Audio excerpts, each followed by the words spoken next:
What's good, y'all? This is Drew here, back with another video. So, honestly, we haven't done a collab in a long time, but got a person that I've tied with recent. Well, not even say recent. It's been a while since I've talked, with the Masked Man. So, you can introduce yourself real quick, I guess. Yo, how's it going, everybody? Yeah, it's definitely been a while. It was longer than I remember because, like, I looked at the dates. Obviously, Discord keeps tracking. It was like Yeah, is it July 2021? And I was like, yeah. geez, it was. So yeah, it Like, has been a little bit. like last time we were talking, we were talking about what at the time we both know was peak, which is Tokyo Revengers. I'm not gonna lie, like it's sad because Oh my God. people try to rewrite history like it wasn't hard. We both know it was hard. It's not hard, but like it's tough because Yeah, the one scene from. Have you seen Interstellar?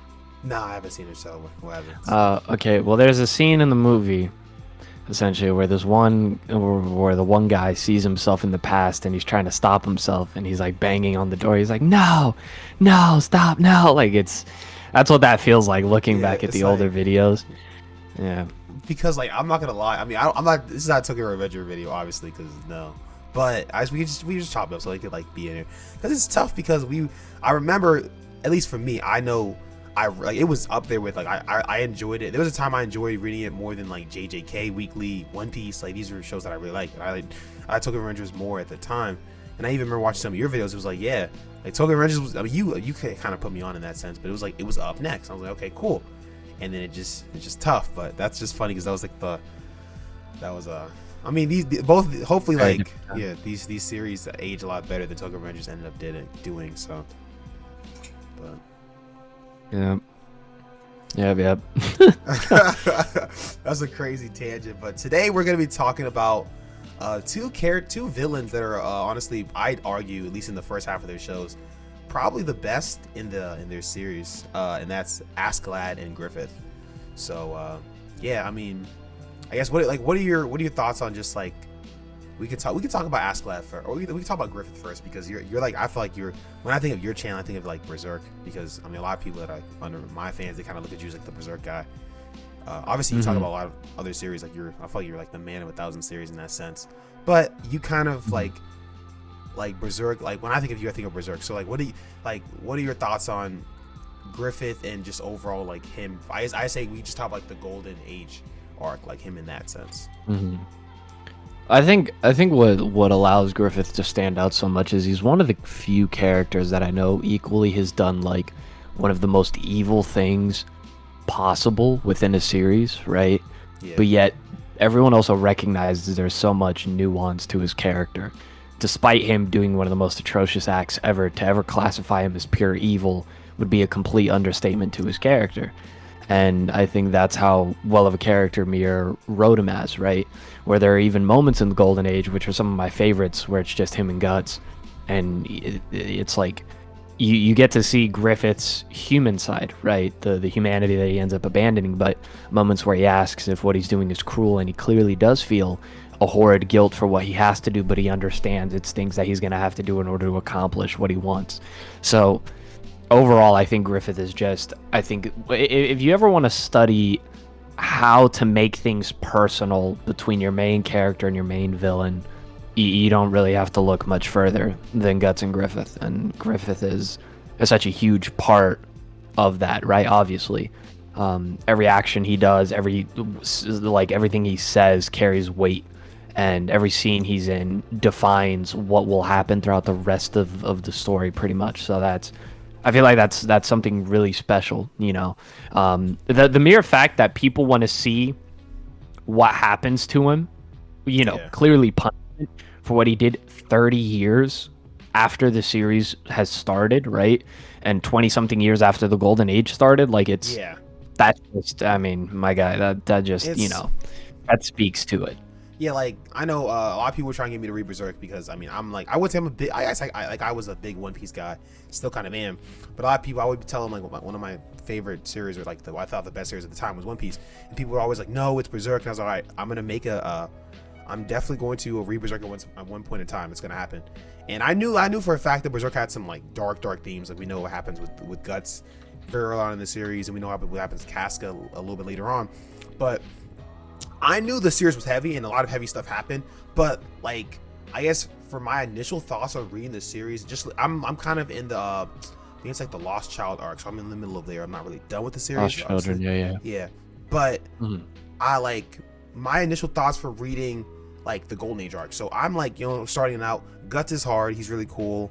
And like Griffith, I'm not like Griffith, like I kind of like talk about this in the video, but I think Griffith's kind of funny because he's like the picture. I'd like obviously pause, but he seems like the cutest guy in the verse because everyone loves him. Like you have women fawning over him. Right. Like, it's like like there's a scene where he even like he basically does the do with some guy because he's trying to further his goal. We know that Griffith is very goal driven, so like I respect that. In that, like I would never go that far for my goal personally, but I can understand that. Right.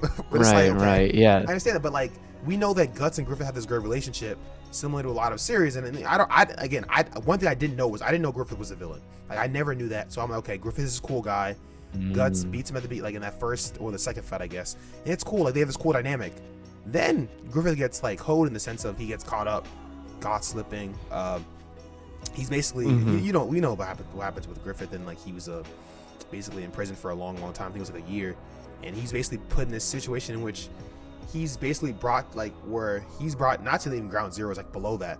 Like for him, the ceiling is the floor because he's kind of in the situation where he's like, damn, I can't. My goal is not to reach. And I know like I've got the phrase where people can say I've got the phrase where like you don't know a man's like morals until they're at like they're brought to like their lowest point. But I'm not gonna lie, I didn't expect Griffith to be also like he was also wild shit. Like he was really wilding and I just think that massacre scene was I think you've seen Naruto for sure. Like I'm not gonna like I want to say up there with like the imagery of like when Obito kills like his whole when he kills like all those like those ninja when he finds out Rin is dead. Like it's just so wow because we see like the entire crew. I'm forgetting the name. Wasn't it the Band of the Hawks, right? Like, Band of the Hawk, Band of the Hawk. We're seeing them get. This video is gonna be super long. I could just feel it. But we just seeing them get like massacred. It's like, yo, that's insane. It was just like nutty. And to see Griffith, he's just wild, and it's like, damn. I'm not gonna lie, Griffith to me was like, I was like, yo, he's like I think he's like you said that there's like, he's just so irredeemable. But it's like. Damn, like this. I mean, like at the end of the day, like a lot of characters in anime always talk about, oh, I do whatever to complete my goals, and for shonen characters, it'll be like, oh, Luffy, I do whatever it takes to protect my friends. But if your goal is to like get this kingdom, I mean, that is like a quote unquote shonen guy where he's like, yo, I'm gonna do whatever it takes, and it was crazy to see because it was just a lot. I'm not gonna lie. Yeah, that's the part of his character that creates this sort of weird feeling when you really look at it, right? Because again, he has done irredeemable things, but yet the Golden Age arc sets him up for a grand majority of it to have all of these admirable qualities. And at the end of the day, I think that's what creates such a complex character, when you simply you make a multifaceted in that sense, just like how we are as people. Every person on this planet, even the most shallow one possibly, has complexities about them, right? Because there are qualities that are horrible and there are qualities that are good in all of us. And so it really, Berserk sets up the two characters, right? With Guts, who has great qualities, but also ones that, in most courts of law would get him arrested for life. For sure, yeah. So that's just the kind of series it is, And I think a lot of what we're saying for Griffith is kind of similar with Askeladd, right? He has qualities that are, condemnable, but he also has qualities that are super admirable, right? Yeah. When you consider, obviously Berserk is a dark fantasy and it takes place in a much bleaker world, but the culture of Vikings is a very brutal one as well, and it's sort of the way Askeladd is. I know we're going to get into that more in a bit, but the way that he is justified to a certain degree given the circumstances he was brought up in. Yeah, and honestly, we can use that to jump to Askeladd. We talked a lot about Berserk. We can kind of get into Vinland Saga. Vinland Saga is a series that I kind of recently, maybe a couple months ago now. I guess like it's a little like this is like kind of intro type stuff, which I think is cool. But with Askeladd, for me, watching the first couple episodes, seeing how he kind of did Thor's dirty. I I'm hoping I'm remembering the names because these are all like off the top of my head. But seeing how he did like Thor's dirty, and it seemed like he couldn't have beaten Thor's without that. And Thorfinn was kind of, I'm not gonna say it wasn't Thorfinn's fault, but Thorfinn being there kind of helped Thor's to die. And it's like, damn, Askeladd, like I was obviously rooting against him for like the first chunk of the series, but then we kind of like we see it's a thing because like they're both Askeladd and Griffith, I say, are both characters that we definitely want to see the MC defeat. But I guess for me, Askeladd's more.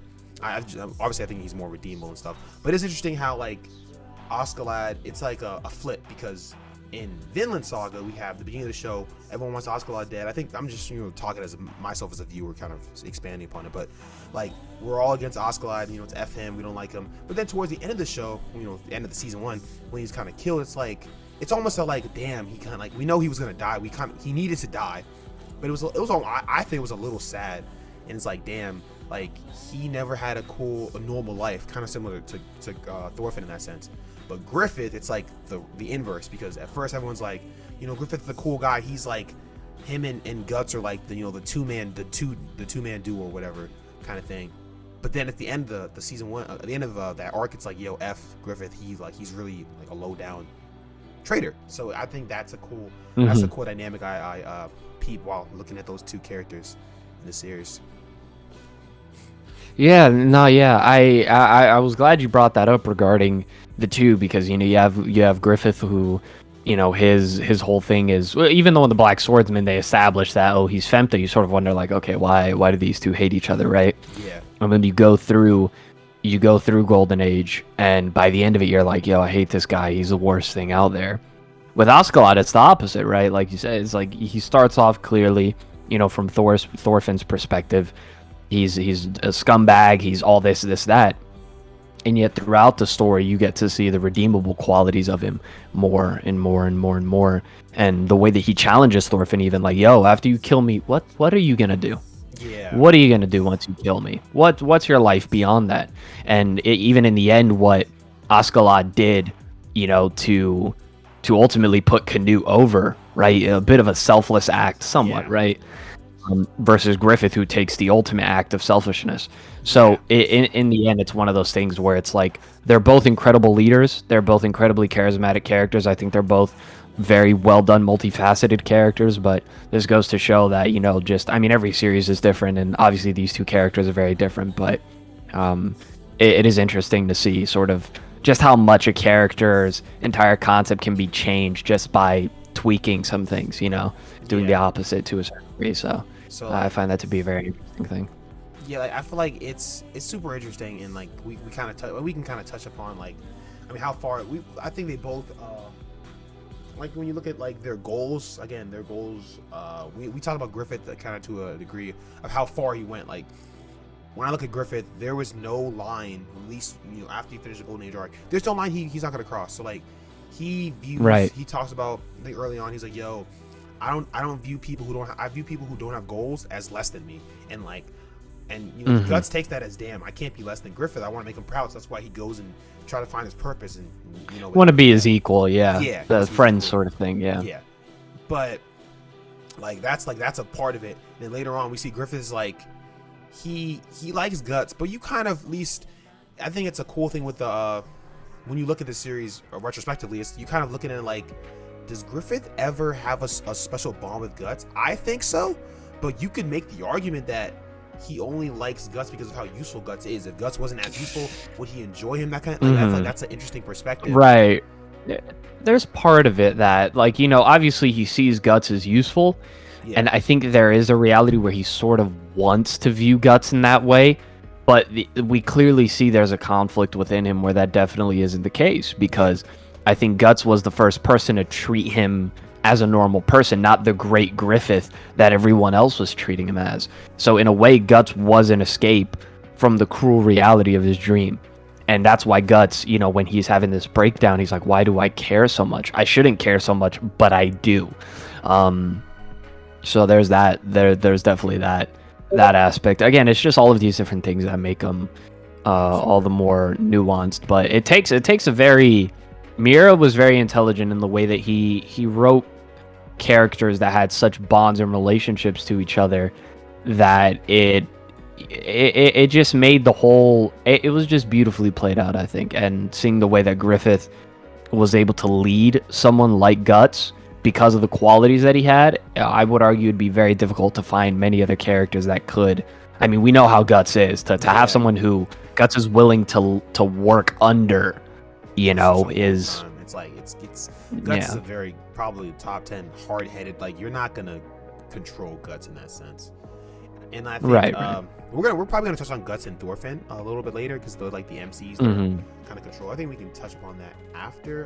We'll touch upon that when we talk about like how they're the two villains are as leaders. But just looking at like how they achieve their goals, like you said, Griffith is very selfish in how he does it. Like Griffith was like, he threw away all his friends, all the family he ever knew. Casca, I don't know if we're allowed to say that. He did that to her. Did that to her. I mean, he did it in front of Guts. Like, I think I was kind of like, the scene was so like graphic and so much stuff happened in that scene. I remember I kind of was really confused. I'm pretty sure like Guts' arm got caught by a monster, and like something was cut his own arm off. He cut his own arm off to get out, and then like he still got caught up, and then something he got pinned down. Got eye gouged out, forced to watch. Griffith, that was very, very selfish. But when you look at Askeladd, you look at him and you're like, he killed himself with Thorfinn kind of watching, and he even towards death he was like, I'm dead, you're free now, which is like, that's a selfless thing. Like, that's like inherently like he knows it's kind of like an Itachi thing where he knows he has to die for. I'm not gonna say he knows he has to die for his sins, but he knows that his death is gonna lead to such a different era. But he just like, despite that, he did it in such a way that his death would give the best outcome because he killed the king, right? Because the king wanted to get rid of Canute. Well, I guess the king is like Canute's father. He's like, I remember he told him, he's like, you can either help me get I'll protect your little place, but you gotta help get rid of Canute. And he kills him. It's like, that's crazy. And I'm like, Askeladd's a genius because the way he did it, he set it up. It's set up in such a way that Thorfinn was freed, Canute was freed, and like his hometown was free. He was like, he's that's the picture of selflessness. And now when you look at him as a character, I don't think I very different. So much different. You look at him, it's like, it's crazy because you look at him like this. I'm not gonna say Messiah. That's a bit pushing it, but he's like this selfless. I sometimes sacrificial lamb. Sacrificial lamb. That's what I use. It's like, he kind of took a lot of like the bullets and stuff. I think we could talk about which is their goals. We can talk about their backstories. I think both of their backstories are very, very interesting. Since we're already on Askeladd, we can get on him first. Like one thing I really loved about the Askeladd backstory is that it mirrors Thorfinn's exactly, right? Well, not exactly, but it mirrors him very similarly, where he has his man he wants to kill for revenge for the loss of a peer. And he's like, okay, should I kill him in the dirty way? And we see Thorfinn had that exact option. We know what Thorfinn did. And Askeladd, it's cool because Askeladd knew that Thorfinn had that option and he didn't take it. And that's when Askeladd was like, this kid is not like me. Because when you get the backstory, not only does he take the opportunity to kill his father, he pins it on his brother. It's like, he's a genius, bro. He's just that guy. So, no, Askeladd's definitely, again, his backstory made it very clear, and this is sort of, it's one of the aspects of story writing that I think a lot of people sometimes like they know is very important, but I don't think they're very intentional in paying attention to it, just because that's part of the illusion, right? Where it's like making the setting sort of give, like, the setting should be context for the character's behavior to a certain degree, right? And any character that goes against the setting and the context is a character who stands out in a very different way, right? Askeladd is a product of his times, right, in the Viking era, as I sort of brought up earlier, and the way that he went about, killing, and it's very justified. I mean, you see the circumstances he was brought up in, what happened to his mother. It's like, of course he did what he did. And why he did it, and in a very different contrast to Griffith's backstory, where it's like we kind of get a bit of his childhood, but not really. Nothing in his childhood to justify anything that he does. Although there's no real justification for it, but there's nothing really. It establishes that Griffith's had this goal since forever. Yeah, but it's just like, But it doesn't. It's not really. Well, Griffith's character isn't really perception-wise changed much by his backstory versus Askeladd, where that definitely is the case, and it's very interesting when you look at the, because we keep bringing up Thorfinn and Guts a bit, obviously. That just goes to show how well written the relationships between those characters are, right? Askeladd and his sort of whole thing with Thorfinn is very, again, it's very interesting because it's like he himself is like, I understand where you're coming from, right? But it's also like he just understands it's kind of the way that it is, and it's just like, and the fact that throughout that entire first arc, it's all about Thorfinn wanting to get his revenge on Askeladd and then being denied it. Versus, again, you have Guts and Griffith, where it's like we learn why Guts wants revenge on Griffith, and to this day, we still haven't, it's still up in the air what kind of payoff we're gonna get from that. So, that sort of, it's interesting how a story is able to really provide such standout characters in such a short amount of time, relative, right? Where it's like you get these characters that leave massive impacts, and yet it's just one arc really that they're given, one arc, one season, where you get their character. Yep. Yeah, when you think about it, it's like, in kind of the notes, I kind of talk about how it's like they're the first half of the show. But I mean, just overall, like I'm still like halfway through season 2 of Vinland Saga. I haven't really finished it, and obviously I haven't finished Berserk. But like I just think like the big introductory arcs or series or season, whatever you want to call this acclamation of episodes or chapters, it's about these guys, and I think it's about the dynamic between the main character and the villain guy. And obviously for Vinland and Berserk, it's kind of swapped, because in Vinland we know who the big bad is for so long in the series, and then we look at the end and we're like, damn, maybe he wasn't the big bad, and then for Berserk it's the opposite. But it's just like, one thing I liked about the dynamic between the two, you kind of touched upon the Askeladd and Thorfinn. I don't really need to go into that because of that. Those two, I always felt like, at least for a long time in the series, I remember I would watch season 1 Vinland Saga, and I would kind of complain to my friends because they put me on. I was like, yo, Thorfinn's kind of like, I felt like he was kind of not dumb, but he felt kind of chopless to me, because it was like, yo, like, you working under the guy that killed your dad. And obviously there was more to it. We understood in a 1v1 fair fight, he can't beat Askeladd. So he's like, yo, I mean, I might as well train myself in conditions where he's around, so I can eventually be around him to kill him. That makes sense. I feel like with Griffith and Guts, it felt less like I feel like Askeladd was kind of like almost like a trainer, training his dog where to go. And that's, I feel like for a whole season 1, it's kind of how Thorfinn felt. He's kind of always 2, 3, maybe 4 steps behind. Griffith and Guts, and while like I think Griffith is really smart, I felt it's more of like a partnership with Griffith and Guts, at least for the majority of the series. Right. Yeah, that is the big thing. The major differences with, each of those characters and the respective relationship to the main character is Askeladd remained ahead till the very end. Yes. Yeah. That's what I mean with like Thorfinn never got his payoff. Versus Guts and Griffith, we see that progression throughout the arc, where Guts does in fact equal Griffith, overcome him. Yes. There comes that moment where he frees himself from Griffith. He fought and won. He no longer, right? And that's where, the whole chain of events goes, where, then it all goes downhill from there, right? Versus Thorfinn, where he never got his revenge. He never got his chance. He just never did. He never did, even though he was getting stronger and stronger and stronger, just to learn that all of that was pointless, Yeah.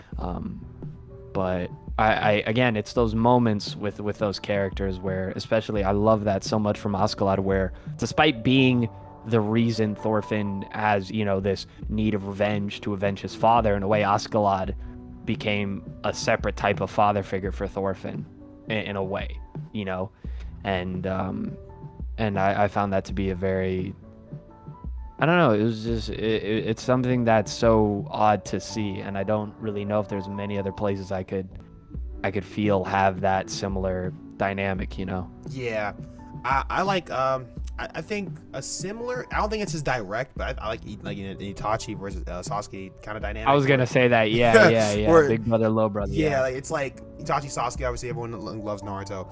if you look at this series from, I mean, I'd say most of Naruto and Shippuden with the knowledge you have, you can see how Itachi's literally like, okay, Sasuke, I want Sasuke to do this and this, so I'm gonna do this, and kind of little bro him. And Itachi even talks about, he was like, yo, I always kept you at arm's length, the 2-finger thing he loved doing, which is cool. Like it felt like the entire series Itachi's doing that to Sasuke until the very end, where he's like, yo, I'll tell you the truth.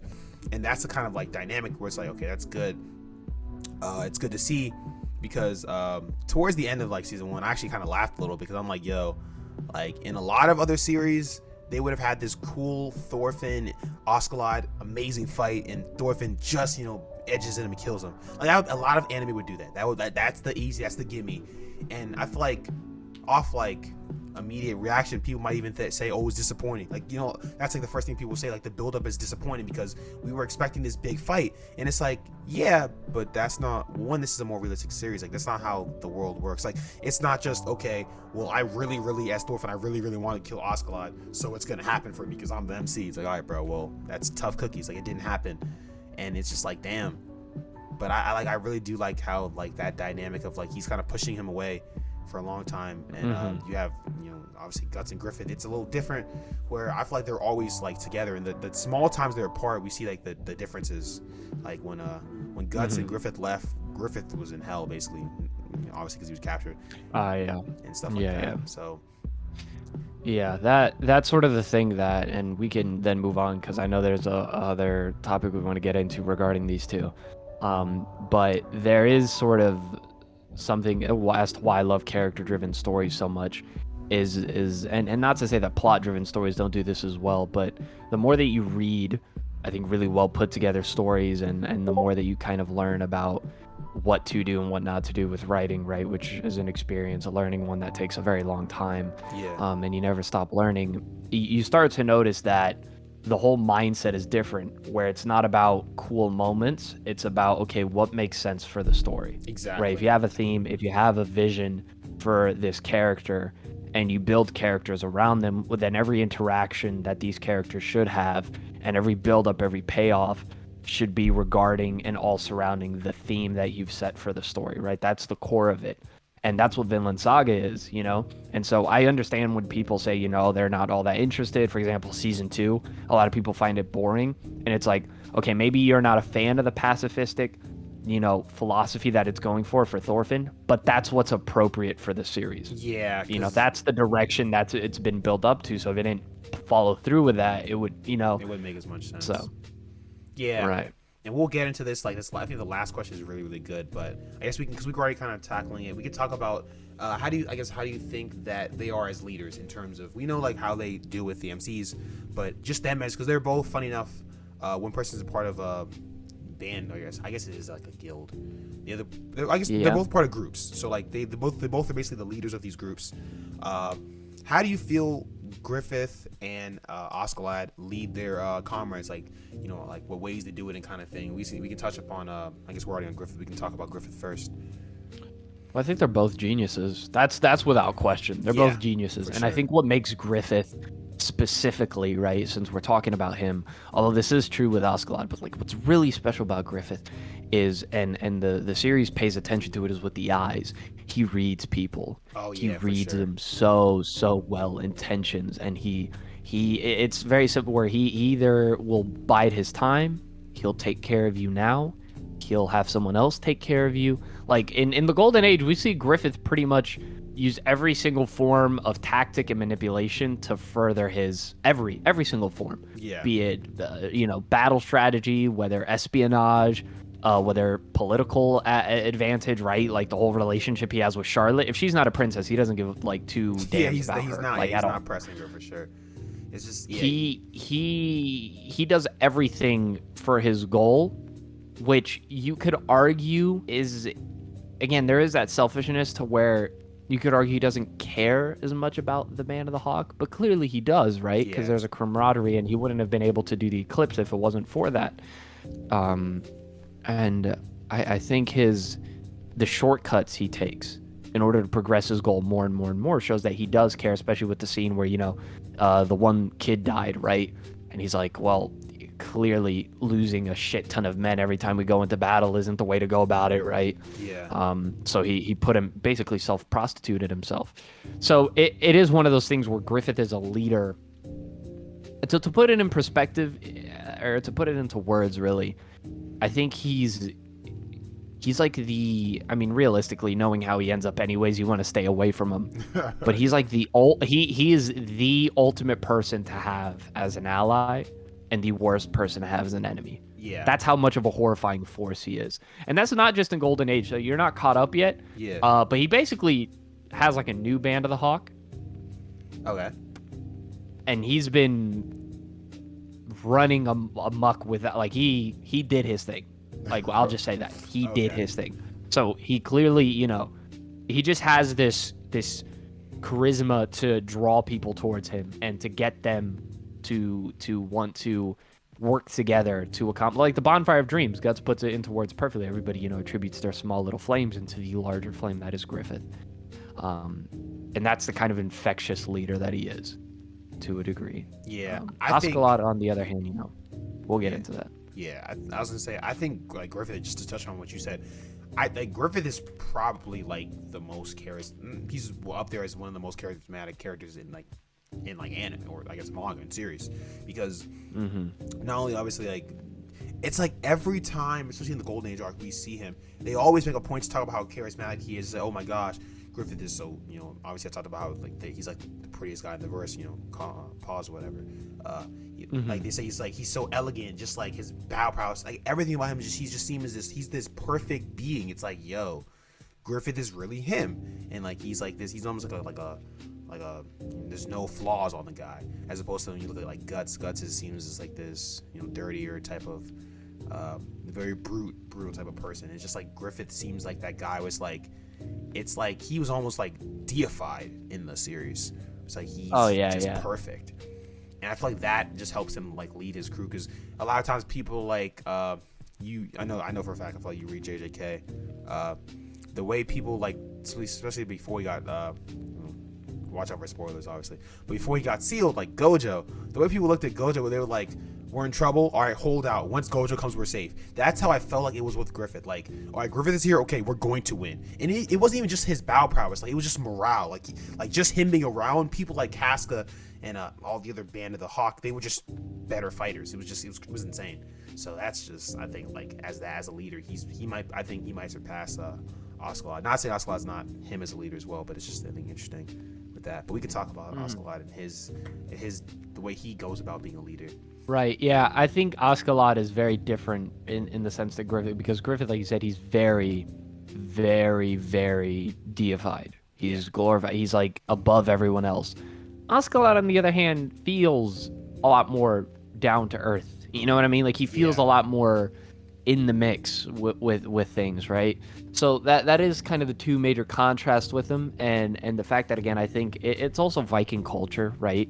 Where he's clearly a genius tactician. He's willing to get things done by any means necessary. And he also, he uses Thorfinn to his advantage, because let's call it what it is. Thorfinn is a force of nature. Like that dude, as a kid, is just running through people. So he understands. He's like, all right, listen, I'll make this sort of deal with the kid. So he has to work for me, right? Yeah, genius. But, so it works to, and he's very smart about which allies he chooses in what moments. And that's just the way that Askeladd goes about things in that particular moment in Vinland Saga, right? Yeah. To slowly but surely, achieve more and more of what he wants. I also think Askeladd, though, is a lot more, as weird as it sounds, despite how dishonest he can be, obviously, to, get what he needs. And, I think he is a far more honest character than Griffith, though, with the people that he is working with. Why do you say that? Just because I think, again, there are those moments, specifically with Thorfinn, where he is very straightforward with him. He's very straightforward with him. Like, he's clearly using him, but he's straightforward about it for the most part. That's know? True. That's true. With Griffith, I feel like there's so much smoke around him, where it's almost difficult to tell what's real about him and what isn't. Yeah, that is true. Like, even going back and looking at Berserk again, reading chapters, it's hard to it's just hard to tell, like, when does Griffith's like admiration for Guts like end, and when does his like, oh, Guts is the best tool in my toolkit and I'm using him, like, begin? And to your point, Askeladd was, I mean, he had his right hand man, which was cool, but I think he was even kind of like, it felt like Askeladd didn't really have, like, at the end of the day, his view, like, the thing that he cared about the most was his hometown, right? He loved that, and it was like, okay, we understood that, and it, like, he never really, like, he had no qualms about letting you know that. And even, like, funny enough, I do agree with the fact that he is, like, more honest than Griffith. Like we have a scene where he kind of he basically damn near has Thorfinn fight Thorkell in a really, really cool battle, and Thorfinn is able to, like, overtake him. I actually don't remember. I don't know why in my head, I don't know if this is true, but I feel like in my head I just think that Thorfinn beat Thorkell, and I guess he didn't beat him, but, like, he basically pushed Thorfinn for the battle to be a lot better than it should have been. And it's just like, we just see how I think Askeladd might be better at pushing people's buttons. That's just, like, one take that I think, with at least with how he deals with Thorfinn. I think he's better at that, kind of touching him. Oh yeah, no, he will definitely push buttons intentionally, because I think it's just a very different dynamic. You know what I mean? It's just a very, very different dynamic, because, you know, Griffith needs to coexist with Guts, and he's, like, his only real friend. Yeah. Versus, you know, Askeladd's like, you know, this kid. Yeah, it's like, yeah, this kid, he's not tough. It's just, I mean, I will say that though, like, you could even argue, I'd even say it's funny enough when you look at the series, especially Vinland Saga, you could almost make an argument for season 1, at least for Vinland Saga, and the Golden Age for Berserk. You can almost argue that the main characters are low key, like Askeladd and Griffith. Just because, like, looking at Askeladd, like, the way we get his backstory, it seems very, like, it's almost from his lens.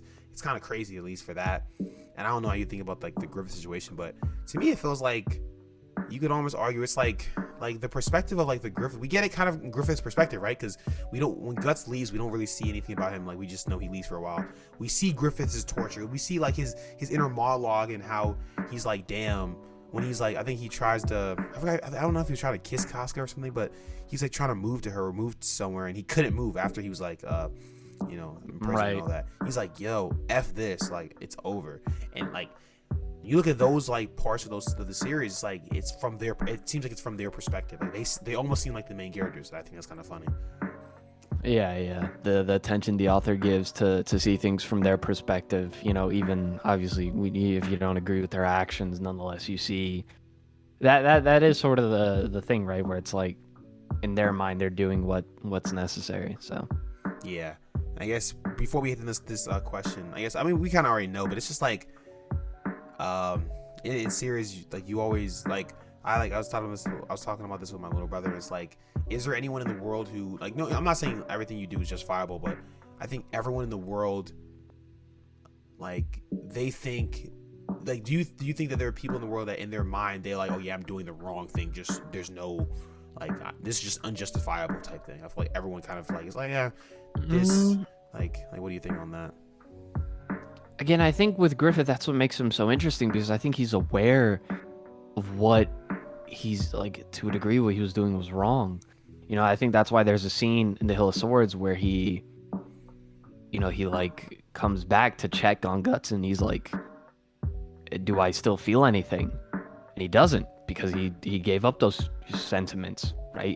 When he's transforming into Femto. So I think with Griffith, it's like, he did know what he was doing was wrong, and stuff that he did was wrong, but he gave that away. That humanity, that ability to feel guilt for it, he cut it off, basically, so he could further pursue his dream as he would need to. That's like Griffith is like, I think Griffith and Askeladd are both, like, I have them. I haven't finished. I guess I've finished enough for Askeladd to. I think they're both, like, S-class characters. But, like, what do you think on that? Oh yeah, no, for sure.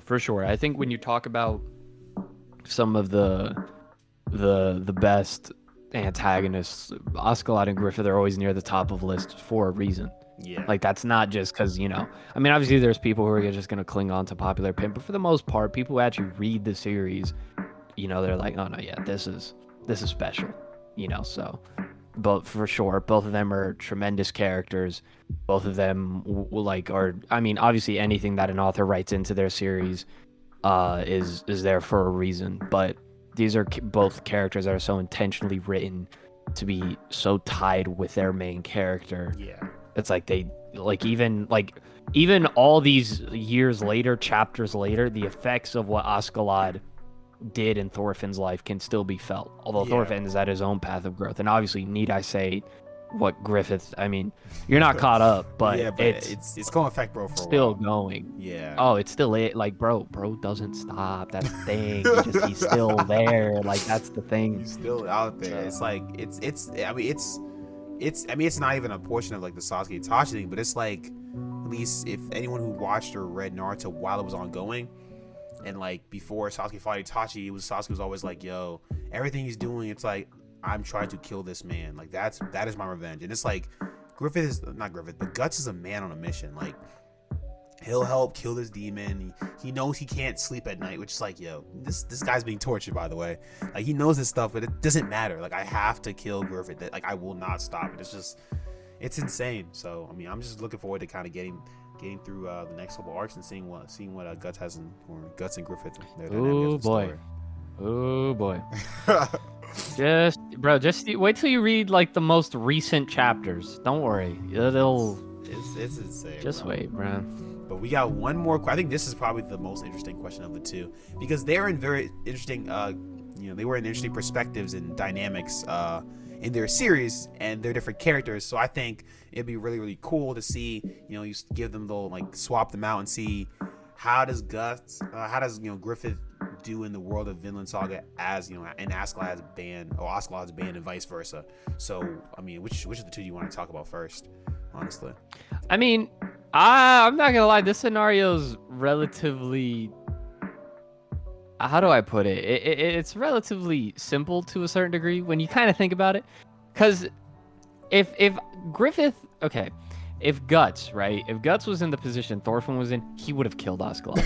Just because of just because of, I mean, obviously we'd have to equate it, because Berserk's verse is much stronger than Vinland Saga's verse, given that Berserk is a dark fantasy. But yeah, Guts can swing a 600-pound sword by the end of the gold. Askeladd's dead. Askeladd is so dead. Thorkell couldn't even stop Guts. It's not funny. Guts is killing him, right? Griffith and Thorfinn, on the other hand, is very interesting dynamic, right? Because that's Thorfinn was in Guts' position, and he proved to be as useful, and he, again, given Thorfinn's dead in the eclipse. Yeah, that's the thing. And Guts kills Askeladd. That's pretty much what happens. It's like, okay, so I feel like for Guts, you gotta, if you put him in the Vinland Saga verse, I feel like he's not gonna be swinging the 600-pound sword. It's like, that's OC. So he's gonna be very, very powerful. Guts is probably, if you look at his normal Golden Age sword, though, Yeah. He went toe to toe with Zodd with that sword. It's just I think with them as leaders, it is interesting. You look at again, Guts and Thorfinn, we have to compare those guys, because Guts is a very okay, well, I got this guy that I gotta kill. Well, I'm gonna kill him. Guts is he's obviously a developed character and whatnot, but Guts' main thing is, okay, if there's a problem in front of me, I'm just gonna slash my sword at it until it's gone. Whereas Thorfinn has this honor code that's Guts does not have that, and I think that's really interesting, because I think of the four people, which is Guts, Griffith, Askeladd, and Thorfinn's the only one with an honor code to me. In that sense of oh, I'm not gonna kill him in an unjust way. I don't think Guts, like you said, cares about that. He would kill him. And yeah, I mean, that is kind of crazy. I feel I don't know why in my head I thought that would be a lot better, in terms of. Well, I mean, it's because it's personality wise, it's an interesting dynamic, but the main thing that's stopping Thorfinn isn't anything. It's not a personal relation. I'm not strong enough to kill this guy. Guts would not have that issue at all. And then Thorfinn would just be kind of beat, because Griffith and Guts went toe to toe near the end half of Golden Age, and it was a one strike sort of thing, and Guts had surpassed Griffith, but Griffith is pretty strong himself. Him and Guts had a 2v1 Zodd, right? Although that fight doesn't last long, of course, for obvious reasons, but if the eclipse happens the same way, right? This is what happened. Thorfinn either dies at Zodd, or if he doesn't, then he dies at the eclipse. So that's kind of, yeah. Yeah, it's tough. Like I'm not gonna lie. Like Guts is kind of that guy. I think it's insane how powerful Guts is in a world like you said, like the dark fantasy. It's just they've had a lot of crazy beings and like demons, you know, all that stuff. And I love Thorkell, but Thorkell seems like the best person in the verse, at least from what I've seen. And it's like, is Thorkell fighting Zodd? Probably. Yeah, like is Thorkell fighting Zodd? Like, all right, let's be for real right now, kind of thing. It is. I think it is interesting because it seems like Griffith and Guts are, like you said, Griffith and Guts are very no nonsense in that sense. Like Griffith and Guts are gonna handle business when they need to handle business, at least when they can. We're in a place of demons and whatnot, so it's a crazy thing. No, they're not surviving. Oh man, nah, I don't even know. I honestly, like, let's say Thorfinn survives, right? Thorfinn survives the eclipse for some reason. I don't even know, like, is Thorfinn like mentally like his mental capacity? Because like, I mean, Guts, I don't know how he didn't like mentally shatter. I don't know how. I just don't see Thorfinn like, oh yeah, like everyone I never knew just died, and I'm just chilling. Like, you know what I'm saying? It's just kind of like, I mean, we saw he lost his dad, which was, I mean, you know, it's an important thing. We saw he lost his dad, and he just went mute for like, he kind of just did. Like as a kid, he was, you know, talking in proper words. Like he kind of doesn't do that anymore because of that. I feel like even if he had survived the eclipse, it's kind of like, damn, Thorfinn is like mentally just shut. Like he's done. He's a vegetable. Like it's right. Over. Probably, yeah. There's just two very different characters. So, yeah, those are the between Askeladd and Griffith. Those are like, I think that's like the comparison. Honestly, this is more of a comparison them as people. I guess this is like the last good question. Which of the two is higher on like a ranking to you? Not really which. I guess more like which is better to you. Right. I mean, at that point, it's really, in my opinion, comparing 10 out of 10s. Yeah, but for me, it's Griffith, without a doubt. Griffith is like the character I go back and forth with on Johan, right? Oh yeah, him, for sure. Yeah, and it's like, for me, it's him and Johan for number one. But Askeladd, I wouldn't knock it. Obviously, it's subjective opinion, but like I wouldn't knock it if, you know. Okay, I'd love to see it. I know people like Berserk is one of those shows where people get on like, oh, I think not say people, but like I know for my fans, they're like, yo, Griffith is this. I was like, I think I'm definitely going Griffith too. I think I like Askeladd more. That's just kind of like, I like what he did in terms of, not what he did, but I'm saying like, well, it's weird because I for both of them, I didn't see that the heel turn of their character happening, but I will say like, shoot, like Griffith is a character. It's just like you said. It's super hard to grasp him because we know what happens. We know all that stuff, but it's just hard to be like. I mean, obviously he knows he did the wrong thing, but it's like this was the only path he had to take, so he just took it. It's like, yo, it's just so much to it. I think Griffith, he's just up there. Like I will say I like the dynamic between Askeladd and Thorfinn more, or Askeladd and Thorfinn more. But like you said, I think as a villain, I think Griffith might take it. Yeah. What's up? So I mean, hope y'all enjoyed this collab. It's a long video, but you know, we're talking about two like Maskman said, 10 out of 10 villains or antagonists. So let us know, I guess, which of the two you liked more, similarities and differences you found between the two. I think there's just, you could just talk about it for like hours and just overall. But yeah, so that's any last words, Maskman, like any videos you want to like promote type thing. No, none for me. But yeah, make sure y'all subscribe to his channel, leave a like, comment for your, obviously for your boy. So, but thank you for having me on. Of course, bro. I mean, anytime. But we'll catch y'all. So, peace.